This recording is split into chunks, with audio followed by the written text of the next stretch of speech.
Hey guys, welcome to my channel. I'm really excited. This is my first ever YouTube video. My name is Ren. I'm a 27-year-old software engineer living in New York City, and 2 weeks ago I quit my job at Google to try to start my own company. And what I'm hoping to do on this channel is to take you guys along on that journey with me. So from a really early stage, which is where we are right now, ideation, to hopefully massive IPO unicorn success.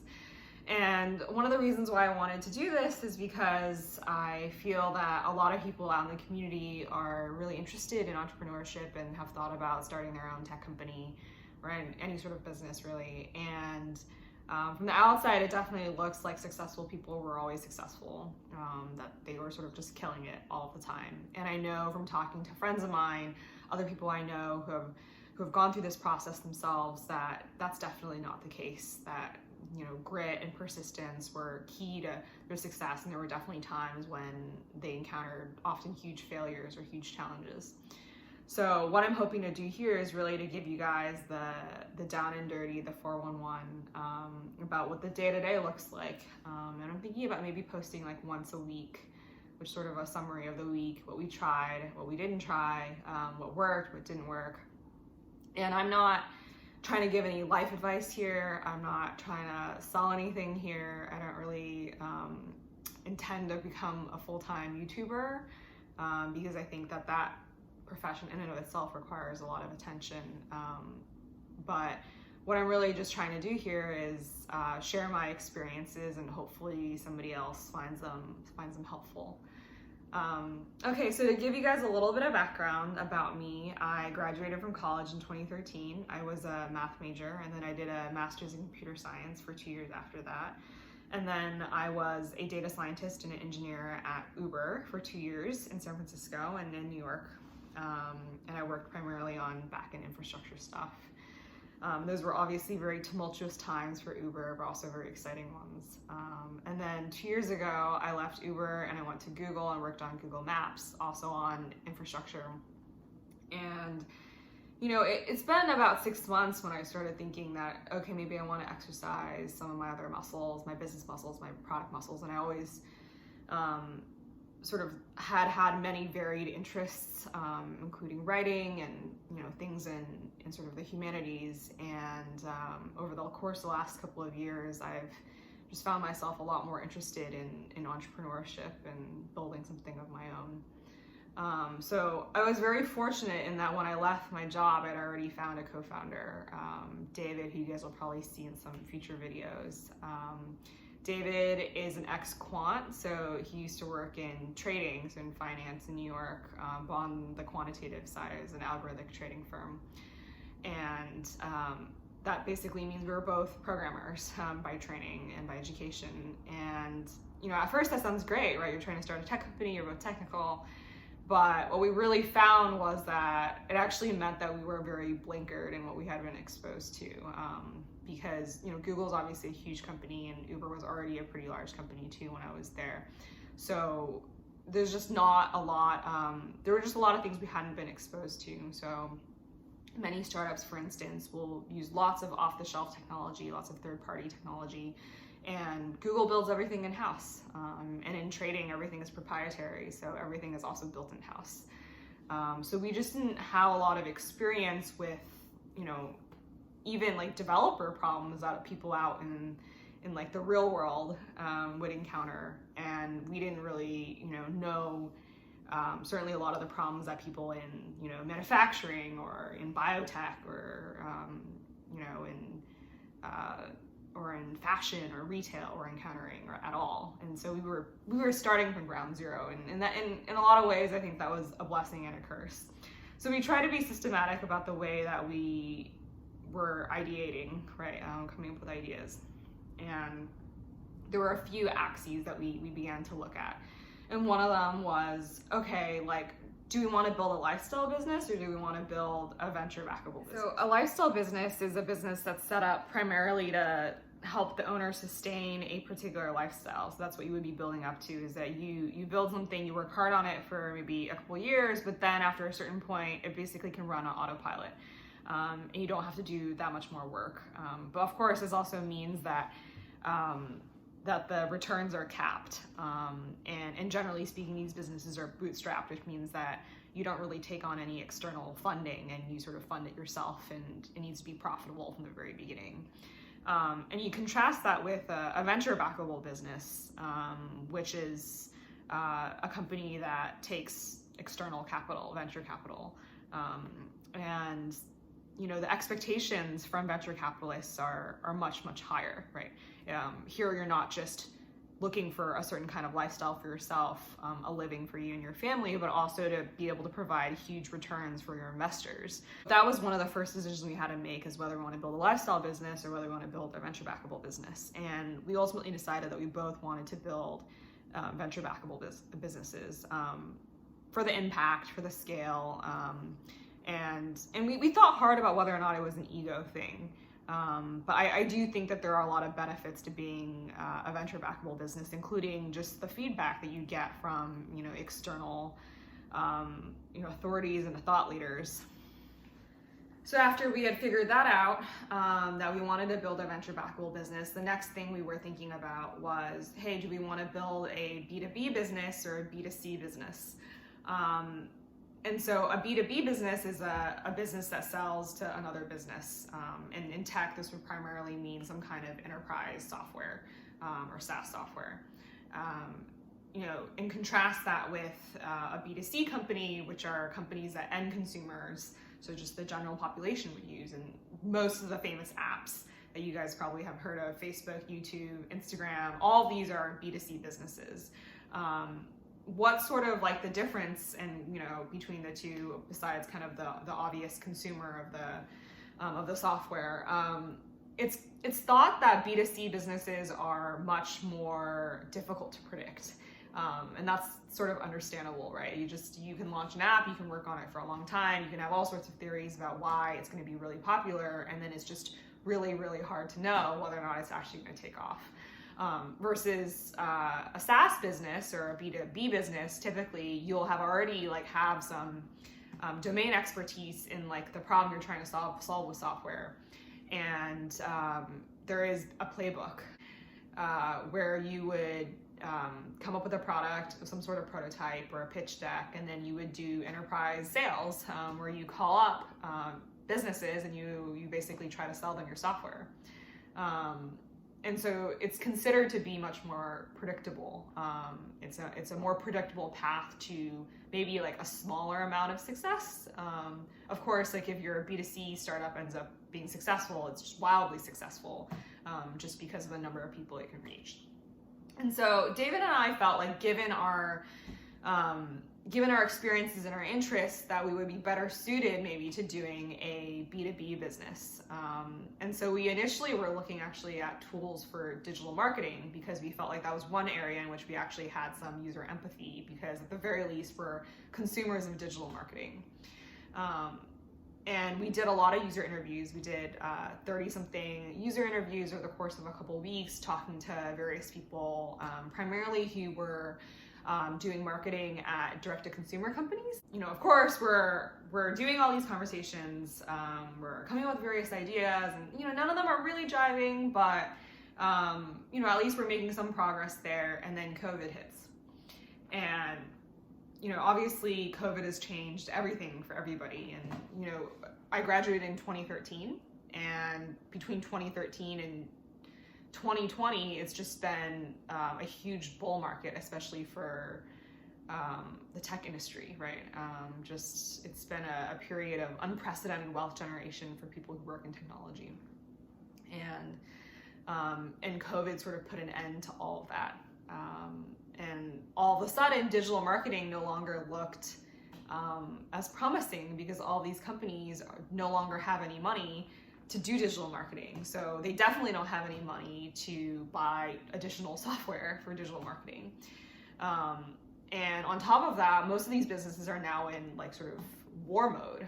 They're just trying to survive. And so very few people within the companies are now willing to take random calls or emails from people they met off of LinkedIn, which is basically what we were trying to do, or even warm intros are much more reluctant to do. So we had to rethink our strategy quickly, and we basically decided that, okay, well, right now even though SaaS software may be much less hospitable to us, it might actually be a good time to look at something in the consumer B2C space. So selling directly to consumers. And, we did a bunch of brainstorming. We're thinking for a while. And eventually, after reading a few news articles actually about this phenomenon, we came upon an idea in e-commerce. So we were reading that a lot of restaurant suppliers had suffered these dramatic drops in business because obviously nobody is going to restaurants anymore. And on the other hand, people are finding it really, really difficult to get slots on Amazon Fresh or Instacart, so these grocery delivery services. And we thought, well, wouldn't it be valuable for people to be able to shop for groceries from restaurant suppliers? So these are basically wholesalers that we're selling to restaurants, and then restaurants would take the ingredients and make them into a final product for you to consume.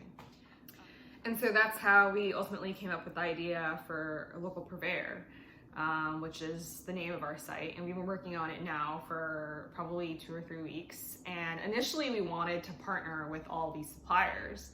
And we did a bunch of cold calls, which were super scary for us because neither of us were really born salespeople. Just calling up these supplier phone numbers and asking them whether they were interested in collaborating with us. And a lot of them were either too busy or they already maybe had their own direct-to-consumer site and it was going like, all right, or they kind of just didn't trust us, right? Which makes sense because we didn't really have a track record. We didn't have any of these relationships. We hadn't actually sold anything yet. So we sort of decided that we were gonna stop trying to get some of these official partnerships or do that asynchronously, and we would just try drop shipping groceries. So some of you guys may have heard about drop shipping before, and I wanted to call it out because I actually learned about it on YouTube as well. The drop shipping is a e-commerce model where the end retailer that actually sells the product to the consumer doesn't actually hold any inventory themselves. So that means when the order comes in, like I don't have any of the product to fulfill your order. Instead, I place another order with a wholesaler or supplier and they do the fulfillment.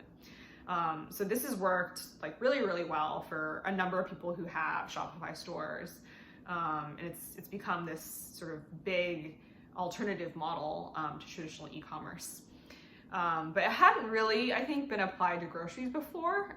So we felt like pretty resourceful, trying this. And so we were able to get the product information off of these sites, off of these supplier sites, and we put it up on our website. And we started basically trying to do various marketing things to get people to go to our site.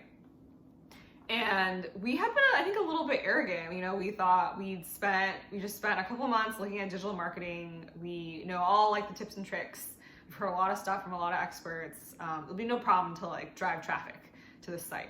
The most challenging part is going to be logistics, right? Like making sure the supplier is going to actually deliver the products as promised. And that just turned out to be like a big miscalculation. It's been very challenging. Digital marketing is especially tough right now. I think part of it is that we've been trying to go through primarily unpaid channels for a number of reasons. Number one being that like right now, because of the COVID crisis, Facebook is being extremely sensitive about banning any items from its advertising network that would be sort of anything like masks, hand sanitizer, anything that is like PPE related. This is all like not okay. If you try to advertise anything like that on Facebook right now, you're definitely going to get banned. So we're doing groceries. So I think that side of the business is fine to advertise on Facebook, but we also have a supplier that provides KN95 masks. And, typically that would be, we would think, a big driver of traffic. But because of the environment right now, it's actually been hard to market this product, which we think that there would be strong demand for. And then the other reason why we haven't wanted to run too many paid ads is because we don't have really like that much money to actually budget on ads right now. Mostly we've been sticking to more organic channels. So Reddit, Facebook groups, next door, and then of course trying to walk this balance between, we want to provide a helpful service to the community right now, and we don't want to spam all these social networks with a bunch of ads. And I think we've benefited from the COVID environment in that there is a lot of goodwill, and there is this tilted demand for groceries right now.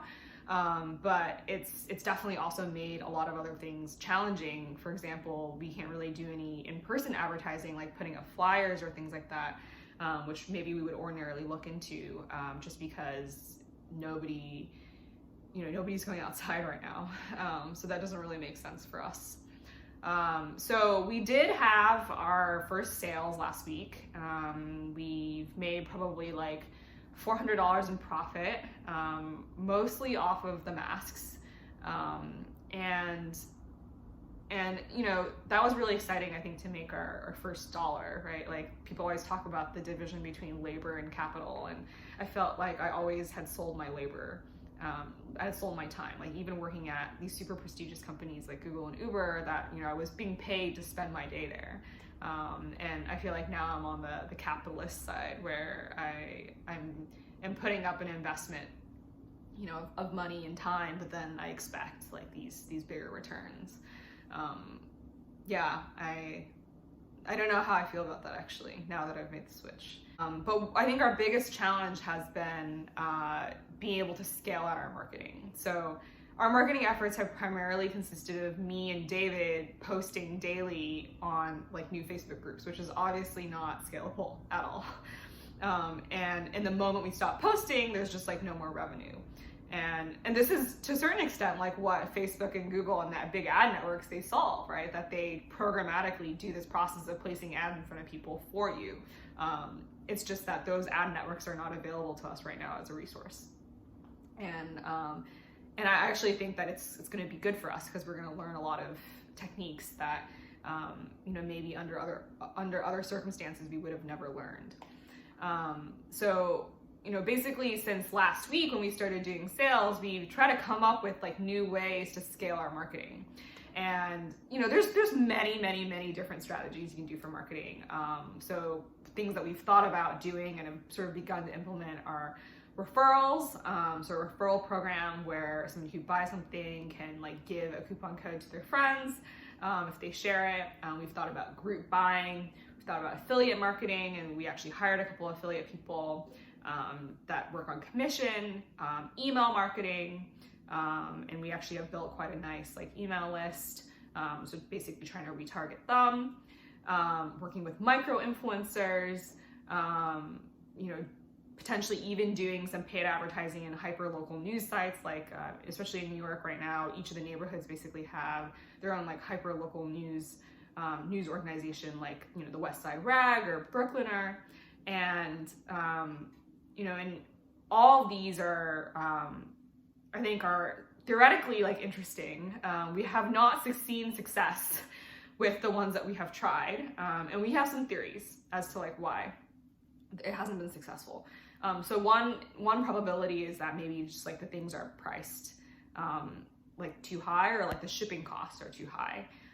Another possibility is that we thought that maybe our site looked crappy, and so we actually upgraded our site.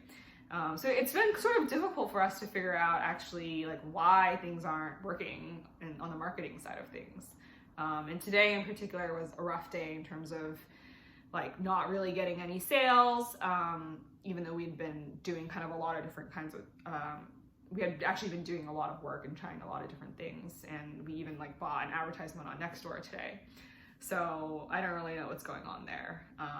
And then also David and I have been working a lot. We've been working from a lot more than I used to. We've been basically working from like 9 to 7 on weekdays, and then on the weekends, like I'll probably work like a half day. And we're doing this because we heard that the number one correlating variable with valuation of startups among like the Y Combinator batch was the number of hours that the startup founder worked. And I think that definitely makes sense. The more you work, probably like the more you're able to get done. But I also want to be cognizant of the fact that people do burn out. I don't want Dave and I to burn out, and we have families and partners, and we don't want to neglect them. So I think that's another one of our challenges. So I think looking forwards to this week, I think the things that we're trying to solve really are, like how can we market at scale, right? We've sort of shown that yes, there exists some demand, even on a really bare bones site, we were able to get people to buy stuff, which I think is like pretty impressive, but how do you scale that? And then also just playing around with some other ideas that we have, right? Like we sort of felt that this idea made a lot of sense given the current environment with COVID and the current crisis environment. But another thing we're trying to evaluate right now is, what is the world going to look like after COVID, right? Is there going to be a drastic shift in consumer behavior and what people want, or are things more or less going to go back to normal? And I think that's a question that probably everybody is evaluating right now. Nobody really knows. Obviously, if consumer patterns are going to radically shift, then, just certain fields or industries just don't make any sense to go into anymore. But on the other hand, if you think that, well, things will basically go back to normal, then okay, maybe you ride out the next 18 months and you just accept that, okay, things are going to be shitty for 18 months, but then like you come out with a company that's well positioned once we're back on the upswing of things. So we're trying to do a lot of thinking around that right now, which is hard because it's very abstract and nobody really has any information. But that's sort of our jobs right now. So anyways, thank you guys for tuning in. I know this is kind of like a long ramble, but like let me know in the comments whether you found this to be helpful or at least entertaining. Thank you so much for tuning in.